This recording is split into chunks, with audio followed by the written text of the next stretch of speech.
नमस्कार दोस्तों, मैं विजय तिवारी। स्वागत है आपका हमारे YouTube channel the book society में, जहां हम आज की क्लास में सब्जेक्ट कोड BPSE 142 की सीरीज शुरू करने जा रहे हैं। सीरीज का नाम होगा वैश्वीकरण के दौर में भारत की विदेश नीति। इस बुक में टोटल 15 चैप्टर होंगे और आज की क्लास में हम चैप्टर नंबर 1 को डिस्कस करेंगे। चैप्टर का नाम होगा भारत की विदेश नीति का विकास। देखिए, जब हम भारत की विदेश नीति की बात करते हैं तो इसकी शुरुआत ना आज़ादी से पहले ही हो जाती है। अच्छा, इससे पहले हम ये बात करते हैं कि विदेश नीति से हम समझे क्या। तो विदेश नीति का मतलब ये होता है, देखो, हर देश के अपने कुछ उद्देश्य होते हैं। जैसे हम, और सबसे पहला उद्देश्य वो ये होता है कि हमें तेज गति से विकास करना है और कैसे करना है। तो आज़ादी के दौरान हमारे जो उद्देश्य थे वो ये थे कि सबसे पहली बात तो ये है कि भारत का विकास करना है, क्योंकि भारत को आज़ादी के समय एक पिछड़ी हुई अर्थव्यवस्था मिली थी, एक ऋणात्मक अर्थव्यवस्था मिली थी, कर्ज जाल बहुत ज़्यादा था। और ब्रिटेन द्वारा किस प्रकार से हमारा शोषण किया गया, ये किसी से छुपा नहीं है। तो ऐसे में हम अपने देश को विकसित कैसे बनाएं, विकास के रास्ते पर अपनी गाड़ी कैसे चलाएं। तो इसके लिए हमें कुछ देशों के सहयोग की तो पक्का जरूरत होगी। तो किसी भी देश की विदेश नीति, खासतौर पर भारत जैसे देशों की बात किया जाए, तो भारत की विदेश नीति का जो पहला तत्व था वो तेज गति से विकास कैसे किया जाए। अब मेरी बात बहुत ध्यान समझना। जब हम किसी भी देश से दोस्ती करते हैं तो हम पहली बात तो ये ध्यान रखते हैं कि हमारे देश का विकास होना चाहिए उस देश के माध्यम से। दूसरी चीज़ का हम ये ध्यान रखते हैं कि वो देश हमारी एकता और अखंडता को खतरा ना पहुंचाए। यानी कि हमारी विदेश नीति का दूसरा उद्देश्य क्या होगा? देश की एकता और अखंडता की रक्षा रक्षा करना। और पहला उद्देश्य क्या होगा? तेज गति से विकास करना। तो तेज गति से विकास भी करना है और देश की एकता और अखंडता को खतरा भी नहीं पहुंचना है। और तीसरी बात पता है क्या है? तीसरी बात यह है कि जब हम किसी से संबंध बनाएंगे तो हम इस चीज़ का बहुत ज़्यादा ध्यान रखेंगे कि वो बंदा हमारे डिसीजन को प्रभावित ना करे, वो हमारी संप्रभुता को प्रभावित ना करे, वो हमारे डिसीजन मेकिंग पावर को प्रभावित ना करे। जैसे मान लो हम आज़ादी के बाद अमेरिका के साथ संबंध बना लेते हैं, तो अगर हम अमेरिका के साथ संबंध बना लेते तो अमेरिका जैसा कहता हमें वैसा करना पड़ता, या सोवियत संघ के साथ संबंध बना लेते तो सोवियत संघ जैसे कहता वैसा करना पड़ता। इसलिए हमने गुट निरपेक्षता को चुना। तो अगर देखा जाए विदेश नीति में, तो विदेश नीति के कितने उद्देश्य थे भारत की? तीन।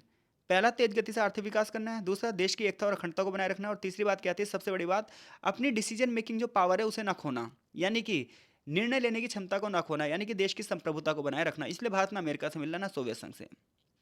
इस चैप्टर में हमें यह बताया जाएगा कि आज़ादी से लेकर अब तक जितनी भी सरकारें रही हैं, इन सरकारों ने किस प्रकार से विदेश नीति को अलग अलग प्रक्रियाओं में आगे बढ़ाया है।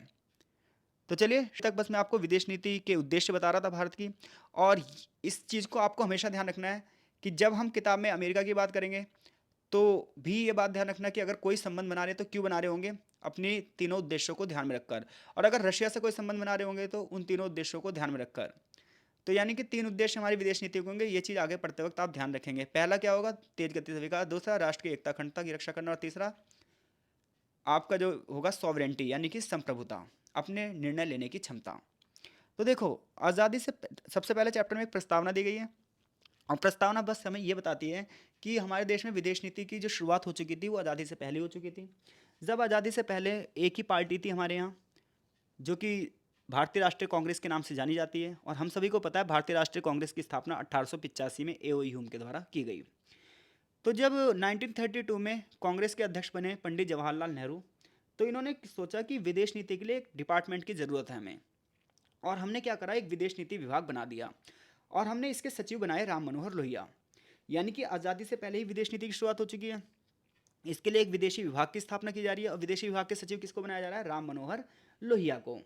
और उस समय कांग्रेस के अध्यक्ष कौन है? पंडित जवाहरलाल नेहरू।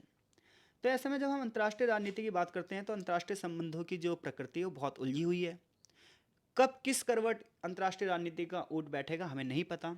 तो ऐसे में विदेश नीति एक बहुत ही ज़्यादा जटिल मुद्दा हो जाती है। और ऐसे में अगर कोई ये देश ये सोचे कि वो पूरे विश्व में अलग थलग रहकर अपना विकास कर सकता है तो ये उसकी मूर्खता होगी। क्योंकि आज जिस दौर में हम रह रहे हैं, वैश्वीकरण के दौर में या फिर पहले का ही दौर क्यों ना हो, हर देश की बहुत सारी आवश्यकताएं होती हैं, लेकिन उसके पास रिसोर्सेज सारे नहीं होते। ऐसे में उसे किसी देश के पास, जैसे देखो, तकनीक है, किसी देश पे कच्चा माल है, किसी देश पे कुछ है, किसी देश पे कुछ है। ऐसे में आपसी सहयोग के बिना हम संपूर्ण रूप से विकास नहीं कर सकते, जिसके लिए हमें विदेश नीति की आवश्यकता है ही है। तो इसीलिए हम भी अपने आप को विश्व के मामलों में भागीदारी मानेंगे, पार्टिसिपेट करेंगे। आगे प्रस्तावना यही बता रही है कि आगे चैप्टर में हम क्या पढ़ेंगे। तो उसकी चर्चा हम ऑलरेडी कर चुके हैं कि चैप्टर और किताब में हम क्या पढ़ेंगे।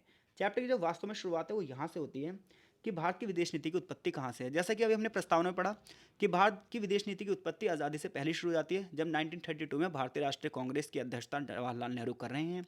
और वो ये सोचते हैं कि भारत में एक विदेशी विभाग की स्थापना की जरूरत है।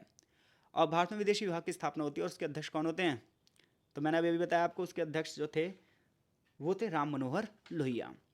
तो ब्रिटिश शासन जो था, अंग्रेजी शासन था, ये अपने स्वार्थ की पूर्ति के लिए भारत को अंतर्राष्ट्रीय राजनीति में ढकेलना चाहता था। लेकिन भारत ये सोच रहा था कि अंतर्राष्ट्रीय राजनीति में हम विश्व के एक मंच का प्रयोग करेंगे, जहाँ पर हम अपनी बात इस प्रकार से कहेंगे ताकि हमारी जो आज़ादी की लड़ाई है वो मजबूत हो सके और आज़ादी की लड़ाई में हमें विश्व का सहयोग मिल सके। तो शुरुआत में कुछ समस्याएं आई, प्रारंभिक अवरोध आए भारत की विदेश नीति के लिए, कांग्रेस के लिए। लेकिन इंटरनेशनल कम्युनिटी के सामने हमने बहुत सारे मुद्दे रखे, अपनी बहुत सारी चुनौतियां रखी, कई बार कुछ निश्चित और सुविचारित पक्ष भी रखे। भारत अपने विदेशी मामलों में कुल मिलाकर यह चाहता था कि किसी भी प्रकार से उपनिवेशवाद का अंत हो, साम्राज्यवाद का अंत हो, नस्लवाद का अंत हो, रंगवाद का अंत हो, जाति भेद का अंत हो। भारत इस प्रकार से अंतर्राष्ट्रीय राजनीति में उन कॉमन समस्याओं को चुन रहा था जो कॉमन समस्याएं पूरे विश्व में विद्यमान थी। तो ऐसे में भारत एक ऐसे संगठन का निर्माण चाहता था, विदेशी मामलों में एक ऐसा विभाग बनाना चाहता था जो अंतर्राष्ट्रीय स्तर पर उपनिवेशवाद के विरुद्ध हो। और ऐसे में अंतर्राष्ट्रीय मुद्दों में कांग्रेस ने अपना रुख स्पष्ट करना शुरू कर दिया, बड़े पैमाने पर आलोचना करनी शुरू कर दी ब्रिटिश नीतियों की। और आगे चलकर जब भारत आज़ाद हुआ, अंतरिम सरकार बनी, तो पंडित जवाहरलाल नेहरू देश के प्रथम प्रधानमंत्री बने और वही पहले विदेश मंत्री भी बने। तो जैसे ही विदेशी विभाग उनके हाथ में आया, मंत्रालय उनके हाथ में आया, उनके रुख और भी तेज हो गए और वो बहुत स्पीड से ये काम करने लगे। इवन आज़ादी के तुरंत बाद ही उन्होंने, हमारे यहाँ पूरे विश्व में कोल्ड वॉर शुरू हो चुका था। हम सभी को पता है जब हम आज़ाद हुए तो दुनिया में सेकेंड वर्ल्ड वॉर ख़त्म हुआ था और कोल्ड वॉर शुरू हो चुका था अमेरिका और रशिया के बीच में। ऐसे में भारत ने उस समय गुटनिरपेक्षता की नीति को अपनाया। तो हम सब देख सकते हैं गुटनिरपेक्षता का जो माध्यम था, गुटनिरपेक्षता का मतलब क्या था? तो देखो, गुटनिरपेक्षता का मतलब ये था कि किसी भी गुट में शामिल ना होना और अपनी एक स्वतंत्र विदेश नीति का पालन करना। क्योंकि दुनिया में दो गुट थे, एक अमेरिका और एक सोवियत संघ। अगर हम अमेरिका से मिल जाते तो हमें डिसीजन किसके माध्यम से लेने पड़ते? अमेरिका के। और अगर हम सोवियत संघ से मिल जाते तो सोवियत संघ जैसा कहता हमें वैसा करना पड़ता। इसलिए हमने गुटनिरपेक्षता का सिद्धांत रखा आज़ादी के बाद। तो गुटनिरपेक्षता का मतलब था कि जितनी अमेरिका के जितने भी देश आज़ाद होंगे, अफ्रीका के जितने भी देश आज़ाद होंगे, एशिया के जितने भी देश आज़ाद होंगे, इन सभी देशों को ना दोनों महाशक्तियों से बचाकर रखा जाएगा। तो भारत की विदेश नीति की उत्पत्ति की बात की जाए तो भारत की विदेश नीति की उत्पत्ति कहाँ से हो जाती है भाई? आज़ादी से पहले ही। कहाँ से? 1932 से।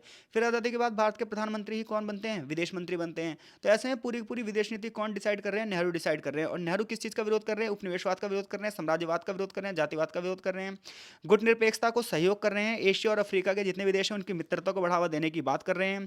पड़ोसी देशों की बात की जाए तो पड़ोसी देशों में चाइना के साथ विदेश नीति हमारी शुरुआत में बहुत अच्छी होगी और पाकिस्तान के साथ भी संबंधों को हम सामान्य करने की कोशिश करेंगे। ये सब चीज़ें आज़ादी तक की हैं। अब देखिए आगे, भारत में जब आज़ादी के लिए आंदोलन चलाए जा रहे थे तो उस समय भारत की विदेश नीति के मूल्य दिखाई देते हैं। जैसे कि किताब क्या कहती है, जब आप भारत की बात करोगे तो भारत की एथिक्स कहती है कैसी कैसी है, भारत का मोरल कैसा है, भारत के मूल्य कैसे हैं। तो देखो, आप भारतीय फिलॉसफी पढ़ो, भारत का दर्शन पढ़ो, भारत की संस्कृति पढ़ो, तो कई सौ सालों का इतिहास हमें दिखाई देता है। और भारत हमेशा से, चाहे आज से हजारों साल पहले की बात करोगे, आज की बात करोगे, तो भारत का जो विश्व दृष्टिकोण है वो लगभग एक जैसा है कि हम विश्व में भाईचारे की भावना को बढ़ावा देना चाहते हैं। तो जो हमारी दार्शनिक परंपरा रही है, जो हमारी बौद्धिक परंपरा रही है, जो चीज़ें हमें विरासत में मिली हैं, उसमें भारत की स्थान को लेकर, भारत की भूमिका को लेकर बहुत सारी पहेलियाँ हैं, बहुत सारी कहानियाँ हैं। कुछ लोगों का कहना है कि हड़प्पा सभ्यता के समय से ही हम विदेशों से व्यापार करते थे। तो अलग अलग टाइम पे अलग अलग फिलॉसफी आई हैं और भारत को लेकर आज भी बहुत सारी पहेलियां हैं, क्योंकि भारत का कोई सटीक इतिहास नहीं है। आधुनिक समय में बात करें तो ब्रिटिश शासन के दौरान बहुत सारी चीज़ें हुई जिसने भारत के विश्व के दृष्टिकोण को बदल दिया। आज़ादी की लड़ाई के दौरान जितने भी हमारे नेता थे, उन्होंने न सिर्फ अपनी स्वतंत्रता को बल्कि अफ्रीका और एशिया के सभी लोगों की स्वतंत्रता को समर्थन दिया। भारत की बात की जाए तो भारत ने अन्य सभी लोगों को भी ये कहा कि उन्हें स्वतंत्रता के लिए एक प्रेरक शक्ति के रूप में कार्य करना चाहिए। यानी कि भारत आज़ादी की लड़ाई में सिर्फ अपनी ही लड़ाई की बात नहीं कर रहा है, बल्कि वो विश्व के वो सभी देश जो किसी न किसी प्रकार से साम्राज्यवाद के शोषण कर खा रहे हैं, साम्राज्यवाद के माध्यम से उनका शोषण हो रहा है, तो वो उन सभी को भी कह रहा है कि आप भी क्या करिए, आज़ादी की लड़ाई के लिए आवाज़ उठाइए। भारत ने यह कहा कि जब तक उपनिवेशवाद रहेगा, जब तक नस्लवाद रहेगा, तब तक वो भारत की स्वतंत्रता पर भी खतरा बनकर रहेगा। क्योंकि अगर भारत का पड़ोसी देश गुलाम है तो भारत को भी कभी भी गुलाम बनाया जा सकता है। तो इसलिए भारत ना अंतर्राष्ट्रीय स्तर पर उपनिवेशवाद का विरोध कर रहा है, साम्राज्यवाद का विरोध कर रहा है, नस्लवाद का विरोध कर रहा है। इसलिए नहीं कि वो देश आज़ाद हैं, बल्कि इसलिए क्योंकि वो इन चीज़ों को अपने ऊपर भी एक खतरा मान रहा है। आई होप सो चीज़ें आपको समझ में आ रही होंगी। देखिए, चैप्टर नंबर 1 ही थोड़ा सा कॉम्प्लिकेटेड है, बाकी तो सारे ज़बरदस्त हैं। क्योंकि चैप्टर नंबर 1 जो है ना, वो पूरी की पूरी किताब को समराइज़ कर रहा है, पूरी पूरी किताब को ना एक इंट्रो दे रहा है। तो इसके अलावा भारत की विदेश नीति की बात करोगे तो भारत की विदेश नीति में भारत का जो स्वतंत्रता संग्राम है वो एक लोकप्रिय आंदोलन था। और आज़ादी की लड़ाई के दौरान पता है हमारे यहाँ साल दर साल चीज़ें बदलती जा रही थी। जैसे कि शुरुआत में हमने क्या करा, जाति के आधार पर, भाषा के आधार पर लोगों को इकट्ठा करना शुरू किया। फिर आपको पता ही है 1905 में बंगाल का विभाजन कर दिया था ब्रिटिश गवर्नमेंट ने। तो जब बंगाल का विभाजन किया गया तो बंगाल के विभाजन के विरोध में स्वदेशी आंदोलन हुआ, जहां पर विपिन चंद्र पॉल, लाला लाजपत राय, बाल गंगाधर तिलक जैसे बड़े बड़े नाम थे। आगे चलकर 1915 के बाद मोहनदास करमचंद गांधी जैसे नेताओं ने आज़ादी के लिए अपनी महत्वपूर्ण भूमिका अदा करी। हमने आज़ादी की लड़ाई में देखा था कि किस प्रकार से लाखों लोगों ने दमन और क्रूरता का विरोध किया था और कईयों को जान भी गंवानी पड़ी थी, बहुत सारे लोगों को जेल में भी डाल दिया गया था। लेकिन सभी लोगों ने राष्ट्र की एकता के लिए, राष्ट्र में समानता की स्थापना करने के लिए, स्वतंत्रता प्राप्ति के लिए, सामाजिक न्याय और विकास को स्थापना करने के लिए अपना बलिदान दिया। और जब भारत का संविधान बना तो उसकी प्रस्तावना में ये सारी चीज़ें शामिल भी की गई। आगे चलकर महात्मा गांधी और फिर महात्मा गांधी के बाद पंडित जवाहरलाल नेहरू भारतीय विदेश नीति के मार्गदर्शक बन चुके थे। तो ऐसे में बहुत सारी परिस्थितियां ऐसी आई, बहुत सारी धारणाएं ऐसे आई, जिसमें महात्मा गांधी और अन्य लोगों के भारत के संघर्ष के दौरान उनकी जो भूमिका थी, उन सभी भूमिका ने लोगों के भी बड़े संघर्ष को बढ़ावा दिया। ना सिर्फ भारत में बल्कि विश्व में अगर आप पढ़ेंगे तो मार्टिन लूथर किंग के बारे में, नेल्सन मंडेला के बारे में आप पढ़ेंगे तो Nelson Mandela, Martin Luther king, ये सब हमारे विचारों से प्रभावित थे। और इन विचारों से प्रभावित होकर उन्होंने अपने देश में भी स्वतंत्रता के लिए क्या करी, बात करी। तो जैसा कि आज़ादी के बाद नेहरू जी का एक भाषण था जिसमें उन्होंने कहा, हम नस्लवाद को पूरी तरीके से खारिज करते हैं, हम नाजीवाद को पूरी तरीके से खारिज करते हैं, चाहे वो कहीं भी हो, किसी भी रूप में हो, चाहे वो किसी भी देश में हो, किसी भी क्षेत्र में हो, कोई भी देश उसको सपोर्ट कर रहा हो, हमें कोई मतलब नहीं है। लेकिन हम नस्लवाद का विरोध करते हैं, यानी कि जितने भी देश नस्लवाद के आधार पर भेदभाव करते हैं उन्हें अभी कभी खत्म कर देना चाहिए। नाजीवाद जो सिद्धांत जर्मनी का था उसका भारत ने विरोध किया है। तो ये सारी चीज़ें बताती हैं कि भारत किस प्रकार से अंतर्राष्ट्रीय राजनीति में समय समय पर अपनी भूमिका अदा करता रहा है। इसके अलावा बल्कि भारत समानता, स्वतंत्रता, संप्रभुता को भी बढ़ावा देने की बात कर रहा है। तो इस प्रकार से आज़ादी से पहले भारतीय राष्ट्रीय कांग्रेस के माध्यम से विदेश नीति की उत्पत्ति होती है 1932 में। और आज़ादी के लिए जो हमारी लड़ाइयाँ लग रही हैं, ये जो लड़ाइयाँ हैं, ये लड़ाइयाँ सिर्फ भारत के लिए नहीं बल्कि विश्व को भी एक क्या दे रही हैं, मोटिवेशन दे रही हैं कि हाँ भाई, आप भी चाहिए तो अपने देश में आंदोलनों के माध्यम से सत्य अहिंसा की राह पर चलते हुए आप भी स्वतंत्रता प्राप्त कर सकते हैं। ऐसा महात्मा गांधी का विचार था। जैसे कि BPSE 141 में हमने ये सारी चीज़ें पढ़ी भी थी। आगे यह है कि भारतीय राष्ट्रीय कांग्रेस और भारत के विश्व दृष्टिकोण का भारत में विकास कैसे हुआ। तो देखो, जब आप ब्रिटिश औपनिवेशिक राज्य तंत्र को पढ़ोगे, उसकी न्याय प्रणाली को पढ़ोगे, उसकी सिविल सेवाओं के बारे में पढ़ोगे, एडमिनिस्ट्रेशन कैसे चलाते थे अंग्रेज उनके बारे में पढ़ोगे, धार्मिक पहचान, जातीय पहचान के आधार पर जो जनगणना होती थी, भारत में जो रेलवे की शुरुआत हुई थी, डाक प्रणाली की शुरुआत हुई थी, टैक्स सिस्टम की शुरुआत हुई, कृषि फसलों की जो शुरुआत हुई, कपड़ा मिलों की स्थापना हुई, जो कारखानों की स्थापना हुई, ये सब चीज़ें जो उस समय हुई ब्रिटिश भारत में, उन सब का भारत पर बहुत बड़ा प्रभाव पड़ा। ये माना जाता है देखो कि हम उपनिवेश बने, कोई दिक्कत नहीं, हम ब्रिटेन के उपनिवेश बने तो इसका हम पर पॉजिटिव इंपैक्ट पड़ा। अगर हम फ्रांस के उपनिवेश बने हुए थे ना तो हमारी हालत खस्ता होती, क्योंकि फ्रांस बहुत क्रूर था। तो ऐसे में जब हम ब्रिटेन के औपनिवेश बने तो हमारे को क्या क्या मिला उससे, हमें शासन व्यवस्था के बारे में पता चला, जुडिशरी सिस्टम के बारे में पता चला, अखिल भारतीय सेवाओं के बारे में पता चला, जाति धार्मिक पहचान के आधार पर जो जनगणनाएं होती हैं उनके बारे में पता चला। तो एक तरीके से देश चलाए जाने की जो सिस्टमेटिक तरीका था वो हमें धीरे धीरे पता चला। इसी वजह से जो राष्ट्रीय कांग्रेस थी, भारतीय राष्ट्रीय कांग्रेस थी, उसका दबदबा था, उसके अंदर राजनीतिक चेतना थी, क्योंकि आज़ादी से पहले वही एकमात्र पार्टी थी। तो हम ये कह सकते हैं कि भारत की विदेश नीति का जो निर्धारण है वो कौन कर रही है, कांग्रेस ही कर रही है। तो देखिए आगे, तो भारतीय राष्ट्रीय कांग्रेस का हर साल ना नियमित रूप से वार्षिक सत्र होता था, हर साल ईयरली सेशन होता था। तो कभी किसी स्टेट में, कभी किसी जगह पर, कभी किसी जगह पर, तो यहाँ पर विचार विमर्श होते थे। बड़े बड़े नेता इस कांग्रेस के अधिवेशन में भाग लेते थे और कई बार अंतर्राष्ट्रीय मुद्दों को भी उठाया जाता था। 1919 में 1919 में महात्मा गांधी ने जब खिलाफत आंदोलन भारत में चल रहा था तो उसका समर्थन भी इसी में दिया था। जिससे पता चलता है, देखिए फर्स्ट वर्ल्ड वॉर में क्या हुआ था, ब्रिटेन ने तुर्की को हरा दिया और तुर्की में जो खलीफा का पत्ता उसे समाप्त कर दिया। तो ऐसे में भारत में जो इस्लामिक लोग थे उन्होंने इस चीज़ का विरोध किया, क्योंकि जो खलीफा था वो इस्लाम में धार्मिक गुरु माना जाता था और उसको हटाना एक बहुत बड़ी बात थी। हालांकि तुर्की के लोगों ने बाद में सपोर्ट किया, क्योंकि वो एक डेमोक्रेसी चाहते थे, जिसकी वजह से खिलाफत आंदोलन भारत में हल्का पड़ गया था, इवन ख़त्म ही हो गया था। आज खलीफा का पद नहीं है, क्योंकि तुर्की के लोग खुद ही नहीं चाहते थे कि खलीफा का पद हो, क्योंकि वो डेमोक्रेसी चाहते थे। तो इसी वजह से भारत में आंदोलन ज़्यादा सफल नहीं हो पाया, लेकिन फिर भी महात्मा गांधी ने खिलाफत आंदोलन को समर्थन दिया और खलीफा को बहाल करने की मांग करी, जो कि एक अंतर्राष्ट्रीय मुद्दा था, जिससे पता चलता है कि आज़ादी से पहले भी भारत अंतर्राष्ट्रीय राजनीति में जागरूक था और विभिन्न समय समय पर ये मुद्दे उठाता था। इसी प्रकार से भारत में जब रॉलेट एक्ट पारित हुआ, जलियांवाला बाग हत्याकांड हुआ, तो ब्रिटिश के विरोध में आंदोलन शुरू हो चुके थे। 1920 में जब कांग्रेस का नागपुर अधिवेशन हुआ, यानी कि नागपुर में मीटिंग हुई, तो महात्मा गांधी ने स्वराज की बात करी। स्वराज मतलब स्वयं का शासन। 1921 में एक व्यक्ति थे हाकिम अजमल खान, इनकी अध्यक्षता में भारतीय राष्ट्रीय कांग्रेस का अधिवेशन अहमदाबाद में हुआ। इस अवसर पर गांधी जी ने कहा कि जिस स्वराज के लिए हम अपने आप को मजबूत कर रहे हैं, उसके लिए हमें विदेश नीति पर भी विचार करना पड़ेगा, क्योंकि बिना विदेशी सहयोग के हम अपने उद्देश्यों में सफल नहीं हो पाएंगे। 1938 में कांग्रेस का हरिपुरा अधिवेशन हुआ, जिसमें दो सिद्धांतों की बात की गई कि भारत अंतर्राष्ट्रीय स्तर पर निरस्त्रीकरण को बढ़ावा देगा। निरस्त्रीकरण का मतलब क्या होता है? देखो, निरस्त्रीकरण का मतलब होता है कि जितने भी भयानक हथियार हैं उनका निर्माण नहीं होना चाहिए, क्योंकि भारत विश्व में बंधुत्व की भावना पर चलता था और भाईचारे की भावना हथियारों को साथ में ले जाने से नहीं होती। इसलिए महात्मा गांधी खुद ये चाहते थे कि अंतर्राष्ट्रीय स्तर पर जब तक हथियारों की होड़ नहीं खत्म होगी, हथियार नहीं समाप्त होंगे, तब तक विश्व कभी भी भयमुक्त नहीं हो सकता। भले ही आप हथियारों का निर्माण कर रहे हो और यूं कह रहे हो कि हम युद्ध नहीं करेंगे, लेकिन हथियारों का निर्माण तो मानवता के संहार के लिए किया जा रहा है ना।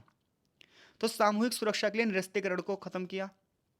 ये चीज़ भारत अपनी विदेश नीति के सिद्धांत में रख रहा है और ये चीज़ आज भी भारत की विदेश नीति के सिद्धांत में है।